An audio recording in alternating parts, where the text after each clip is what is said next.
Halo Sobat BNN dimanapun kalian berada, apa kabar Anda hari ini? Semoga dalam keadaan sehat dan semangat hidup 100%. Kali ini saya, Sony Kurniawan dari BNN Kota Denpasar akan memberikan informasi yang sangat penting, informasi yang berguna buat kalian para pelajar dan kaum milenial, informasi tentang bahaya dan dampak buruk penyalahgunaan narkoba. Informasi ini akan jadi sangat penting agar kalian terhindar dari para bandar-bandar narkoba.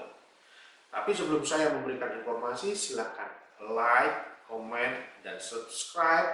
Jangan lupa juga nyalakan loncengnya apabila informasi ini kalian rasa berguna dan kalian rasa ini menarik buat kalian dan rekan-rekan kalian. Silakan di subscribe agar kami tetap bisa berkarya memberikan informasi-informasi tentang bahaya dan dampak buruk penyalahgunaan narkoba. Sobat Cegah, Semoton BNN, kali ini saya akan membawakan sebuah informasi yang begitu penting. Saya akan membawakan informasi tentang bahaya dan dampak buruk penyalahgunaan narkoba. Kenapa informasi ini penting? Karena dewasa ini penyalahgunaan narkoba sasarannya adalah para kaum milenial, para remaja. Kenapa kaum milenial dan para remaja? Karena remaja dan kaum milenial itu adalah sasaran empuk dari para bandar narkoba ini. Mengapa demikian? Kita akan bahas bersama-sama. Sebelum kita ke materi bahaya dan dampak buruk penyalahgunaan narkoba, ada baiknya teman-teman para milenial tahu tentang apa sih itu remaja. Oke, remaja adalah masa peralihan dari anak-anak menuju ke dewasa, di mana pada masa ini sering menimbulkan rasa tidak percaya diri dan rasa keingintahuannya yang cukup besar. Di masa-masa ini rasa kepo, ingin tahu para remaja itu, rasa ingin coba-coba para remaja itu besar sekali. Nah, disinilah para bandar memanfaatkan celah ini. Remaja dicekoki dengan sesuatu yang luar biasa, salah satunya adalah dengan narkoba. Kenapa juga remaja menjadi sasaran empuk? Karena uang para remaja ini masih pas-pasan, tidak punya uang besar. Jadi para bandar ingin remaja itu pada saat dia sudah membutuhkan, pada saat sudah ketergantungan dengan narkoba itu, uangnya sudah habis, maka remaja ini bisa dimanfaatkan oleh para bandar itu untuk menjadi kaki tangan mereka untuk mengedarkan narkoba ini. Nah, itu kenapa kami BNN Kota Denpasar hadir di sini untuk memberikan informasi agar para remaja, para kaum milenial ini bisa menjadi imun, bisa mencegah dirinya sendiri dan orang lain, lingkungan sekitarnya agar tidak mencoba-coba yang namanya narkoba itu. Semoton BNN, Sobat Cegah dimanapun kalian berada, kita akan mulai materi tentang bahaya dan dampak buruk penyalahgunaan narkoba. Semoton, Sobat Cegah mungkin sudah sering mendengar tentang narkoba. Sering mendengar, mungkin belum tahu begitu spesifik apa itu narkoba. Oke, narkoba adalah singkatan dari narkotika, psikotropika, dan bahan adiktif. Menurut Undang-Undang Nomor 35 Tahun 2009 tentang narkotika, dijelaskan bahwa narkotika adalah zat atau obat yang berasal dari tanaman atau bukan tanaman, baik sintetis maupun semi-sintetis, yang dapat menyebabkan penurunan atau perubahan kesadaran, hilangnya rasa, serta mengurangi sampai menghilangkan rasa nyeri dan dapat menimbulkan ketergantungan. Berikutnya psikotropika. Psikotropika adalah zat atau obat baik alamiah maupun semi-sintetis maupun sintetis yang bukan narkotika, yang berkhasiat psikoaktif melalui pengaruh selektif pada susunan syaraf pusat yang menyebabkan perubahan khas pada aktivitas mental perilaku. Sedangkan bahan adiktif adalah bahan yang dapat menyebabkan kecanduan. Oke, jadi itu pengertian narkoba secara harfiah ya. Sobat Cegah, Semoton BNN, berikutnya saya akan berbagi informasi tentang efek penyalahgunaan narkoba. Kita bagi menjadi 3. ada halusinogen, ada depresan, ada juga stimulan. Apa itu stimulan? Stimulan adalah jenis narkoba yang memacu kerja otak dan meningkatkan aktivitas tubuh sehingga orang menjadi gembira dan aktivitasnya meningkat. Kita biasa menyebutnya juga dengan upper. Jenis-jenis stimulan diantaranya, jenis-jenis narkoba stimulan ini diantaranya adalah kokain, crack, amfetamin, sabu, dan ada juga ekstasi. Sedangkan untuk depresan adalah jenis narkoba yang menghambat kerja otak, memperlambat aktivitas tubuh, orang menjadi mengantuk, tenang, rasa nyeri, dan stres menghilang. Kita biasa menyebutnya dengan downer. Depresan ini adalah kebalikannya dari stimulan tadi. Kalau stimulan meningkatkan stimulus pada sistem kerja otak dan jaringan tubuh kita, sedangkan depresan adalah menghambat kerja otak dan jaringan tubuh kita. Contoh-contoh depresan pada narkoba atau narkoba yang mengandung depresan adalah opium atau candu yang ada di dalam morfin atau heroin, ada benzodiazepin, ada juga alkohol pada minuman keras. Sedangkan halusinogen adalah berasal dari tanaman atau dibuat melalui formulasi kimiawi yang memberikan efek halusinasi, dapat mengubah dan menyebabkan distorsi tentang persepsi, pikiran, dan lingkungan, mengakibatkan rasa teror yang hebat, dan kekacauan indera seperti mendengar, warna, atau melihat suara, bisa juga menimbulkan paranoid seperti dikejar-kejar orang, dan ini dapat meningkatkan risiko gangguan mental. Nah, itu dia dibagi, sifat narkoba itu dibagi menjadi 3, ada stimulan, ada depresan, dan ada halusinogen. Mengapa orang atau apa penyebab seseorang menjadi penyalahguna narkoba? Kita bagi juga menjadi 3 faktor, yaitu faktor individu, faktor lingkungan, dan faktor SAT atau ketersediaan narkoba. Faktor individu ada beberapa, yaitu faktor coba-coba, faktor keingintahuan seperti yang saya jelaskan tadi. Remaja itu sedang dalam masa mencari jati dirinya, mereka suka mencoba hal-hal baru, mereka ingin tahu hal-hal yang baru. Nah, itu faktor individu. Dapat juga untuk bersenang-senang, seperti juga dapat sebagai alat untuk menyelesaikan persoalan, padahal itu hanya mitos. Jadi kalau orang mempergunakan narkoba masalahnya hilang, itu tidak betul sama sekali. Jadi kalau pakai narkoba masalah kita bukannya hilang tapi malah menambah masalah jadinya ya. Oke, berikutnya mengikuti tren. Ada juga agar diterima dalam satu kelompok. Ada juga yang penghasilan yang memadai atau kurang memadai. Misalnya apabila ada yang ingin cepat kaya, nah salah satu jalan singkatnya adalah menjadi pengedar narkoba. Tapi risikonya tentu mengandung risiko yang cukup besar. Itu faktor individu, sedangkan faktor lingkungannya adalah kesempatan di mana lingkungannya itu banyak, ada tempat hiburan malam mungkin, ada kafe, ada tempat-tempat rekreasi, tempat pesta di sekitar lingkungannya. Ada juga yang terbujuk iming-iming atau rayuan. Nah ini biasanya kalau bergaulnya dengan orang yang salah, dengan orang yang negatif, tentu hasilnya juga akan menjadi negatif seperti itu. Maka pilihlah teman-teman untuk bergaul yang positif, maka kalian tentunya akan menjadi pribadi-pribadi yang positif.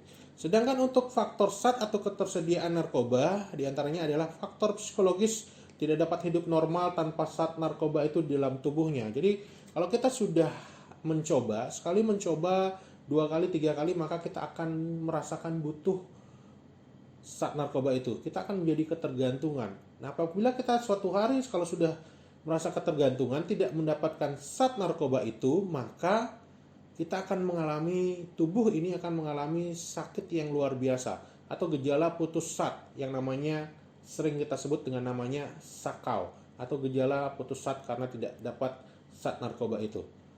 Secara psikis merasa nikmat bila tubuhnya berisi zat-zat yang terkandung dalam narkoba itu. Ya karena narkoba itu menyerang sel saraf otak. Jadi saraf otak kita ini dipacu. Saraf-saraf kesenangan tubuh kita ini, di otak kita ini dipacu agar kita merasa senang terus. Jadi kalau kita tidak dapat zat narkoba ini, maka kita akan cenderung jadi pemurung, pendiam, karena kita harus mendapatkan senangan itu hanya lewat dari zat-zat narkoba ini. Itu apabila kita sudah ketergantungan dari zat-zat narkoba ini.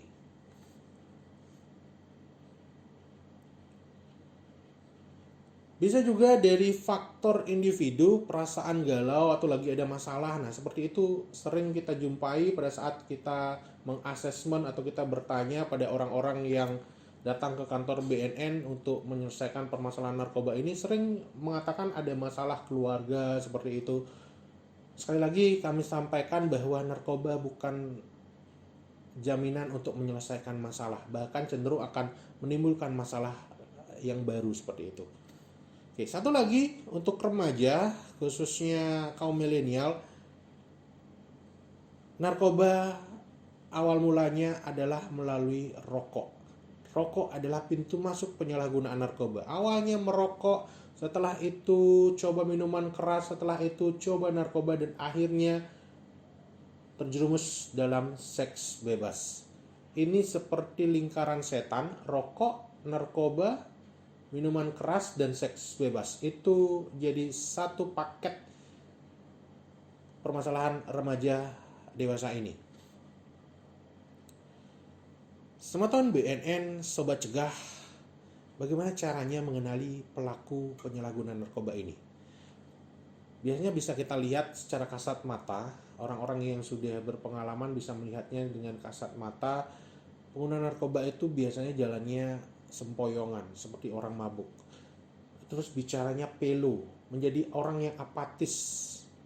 Berikutnya, pengguna narkoba biasanya suka mengantuk, karena yang stimulan itu biasanya setelah menggunakan narkoba kita akan porsir tenaga kita. Setelah zatnya, efek zatnya hilang, maka otomatis tubuh ini akan menjadi lesu. Makanya kalau sudah butuh dengan narkoba, harus dipacu terus dengan zat narkoba itu menjadi ketergantungan. Kalau tidak dapat, ya kita akan menjadi lemah, mudah mengantuk seperti itu. Begitu juga dengan narkoba jenis downer atau depresan, itu cenderung akan membuat kita mengantuk, akan membuat kita lelah, akan membuat tubuh ini atau otak ini sering berhayal seperti itu. Berikutnya, ciri-ciri penyalahgunaan narkoba: sering ditemukan alat bantu penggunaan narkotika. Teman-teman boleh mencari informasi sebanyak-banyaknya tentang bagaimana narkoba itu, alat-alat apa saja yang dipergunakan untuk menggunakan narkoba itu. Tapi, ada tetapinya, pengetahuan atau ilmu tentang narkoba dicari tahu bukan untuk dipraktekkan, bukan untuk dipergunakan. Ilmu tentang penyalahgunaan narkoba dan dampak buruknya adalah untuk menghindari dari penyalahgunaan narkoba itu. Sekali lagi, narkoba diketahui untuk dihindari, bukan untuk dicoba-coba. Berikutnya, penyalahgunaan narkoba biasanya sering mengurung diri di dalam kamarnya. Bisa juga dia mengurung diri di kamar mandi. Jadi dia menutup diri dari orang luar. Biasanya dia suka curiga kalau ada orang asing, kalau ada orang lain yang bertamu seperti itu. Mereka menganggapnya itu petugas seperti itu. Jadi mereka sering ketakutan, sering cemas, dan sering mengurung diri dalam kamarnya atau di dalam kamar mandi. Yang terakhir, penyalahgunaan narkoba sering emosional dan agresif. Biasanya dia kalau sudah tidak punya apa-apa, dia suka jual barang-barang yang ada di rumah. Kalau tidak punya uang, biasanya dia akan melampiaskan amarahnya pada orang-orang terdekatnya. Bisa istri, bisa anaknya, atau bisa pada orang tuanya. Sudah banyak sekali kasus. Ada anak yang bakar rumah orang tuanya karena tidak diberikan uang untuk membeli narkoba. Ada juga seorang anak yang menjual alat masak ibunya, alat penanak nasi ibunya, sampai nasi-nasinya juga dijual untuk membelikan narkoba. Bahkan yang paling memprihatinkan adalah ada seorang anak yang sudah ketergantungan narkoba sejak SMP. Begitu harta orang tuanya habis dibelikan narkoba, tidak diberikan lagi uang oleh orang tuanya karena pikirannya sudah terganggu, tidak berpikir apa-apa lagi, tidak dapat uang dari orang tuanya, sampai akhirnya orang tuanya dibunuh. Orang tua kandungnya dibunuh kan tidak diberikan uang untuk membeli narkoba ini. Itu jahatnya narkoba ini. Kalau sudah mengenal yang namanya narkoba, kita tidak akan kenal lagi yang namanya orang tua kita. Kita tidak akan kenal yang namanya anak kita tidak akan kenal yang namanya istri kita. Yang ada dalam pikiran para pecandu narkoba adalah narkoba, narkoba, narkoba. Tidak ada yang lain.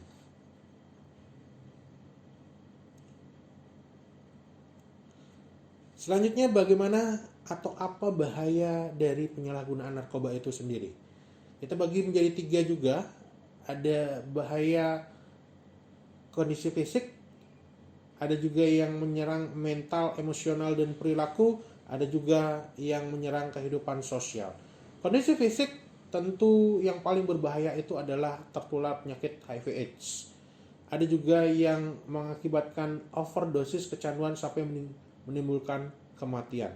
Dan banyak lagi penyakit-penyakit bawaan karena kita menggunakan narkoba itu yang diserang adalah selain sel saraf otak juga menyerang sel-sel saraf tubuh kita. Karena narkoba tidak hanya alami, ada juga yang bahan-bahan kimia.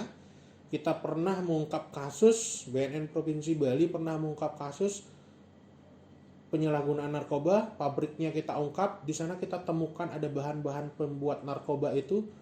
Teman-teman tahu nggak apa itu bahan-bahan pembuat narkoba? Di sana kita temukan ada alat pembersih kuku untuk wanita itu, aseton. Kita temukan ada soda api di sana. Kita temukan zat-zat kimia yang berbahaya. Nah, itu dicampur, dijadikan satu, dijadikan bahan baku pembuatan narkoba. Nah, kalau itu dimasukkan ke dalam tubuh kita, teman-teman sendiri bisa bayangkan apa yang akan terjadi pada tubuh kita. Untuk bahaya mental, emosional, dan perilaku, seperti yang saya sampaikan tadi, narkoba menyerang sel saraf otak kita, maka kita akan cenderung jadi depresi, ketakutan, cemas, sampai mengakibatkan gantung diri, sampai perilaku penyimpangan. Dan untuk milenial, kaum pelajar, para siswa, prestasi menurun itu sudah pasti. Oke, untuk kehidupan sosial, melakukan tindakan kriminal yang saya ceritakan tadi, Magicom sampai nasi-nasinya dijual, sampai membunuh orang tuanya hanya untuk mendapatkan uang untuk membeli narkoba. Banyak lagi kasus kriminal yang lainnya. Kehidupan sosial yang lain adalah berteman dengan orang yang berperilaku tidak baik. Tentunya kalau sudah berteman dengan yang tidak baik, yang negatif, tentu hasilnya adalah kalian akan terjerumus di dalam perilaku yang negatif itu. Sobat milenial, sobat cegah, rekan-rekan atau semeton BNN dimanapun kalian berada, lantas bagaimana caranya menghindari perilaku penyalahgunaan narkoba ini? Ada beberapa tips yang saya tawarkan. Yang pertama, meningkatkan iman dan takwa kepada Tuhan Yang Maha Esa. Apapun itu agamamu, apabila kamu ada masalah, jangan sampai larinya ke narkoba. Silakan kamu curhat, kamu berbicara, kamu bercerita, kamu mohon jalan petunjuk yang benar kepada Tuhanmu. Apapun agamamu,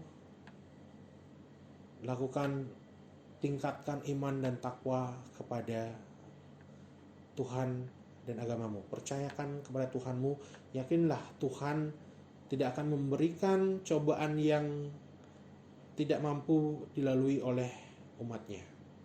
Yang berikutnya, mengisi waktu dengan kegiatan positif.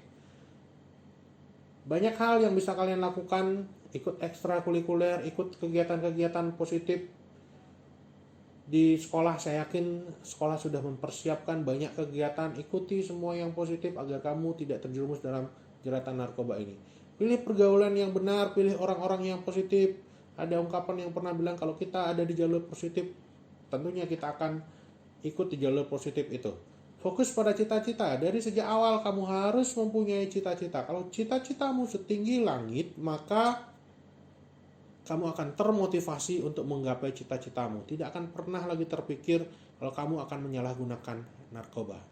Terapkan pola hidup sehat, PHBS, apalagi sekarang di zaman COVID-19, banyak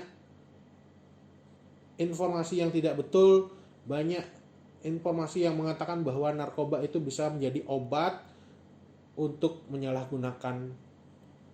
Saya ulangi, narkoba itu bisa menjadi obat untuk mencegah COVID-19 ini. Itu berita tidak betul, itu informasi hoax. Belum ada satupun penelitian yang mengatakan bahwa salah satu dari narkoba itu bisa menjadi obat dari COVID-19 ini. Yang terakhir, harus berani menolak. Siapapun itu yang menawari, siapapun itu yang meminta kamu untuk mencoba-coba, kalian harus berani menolak ajakan itu atau tawaran untuk mencoba narkoba itu.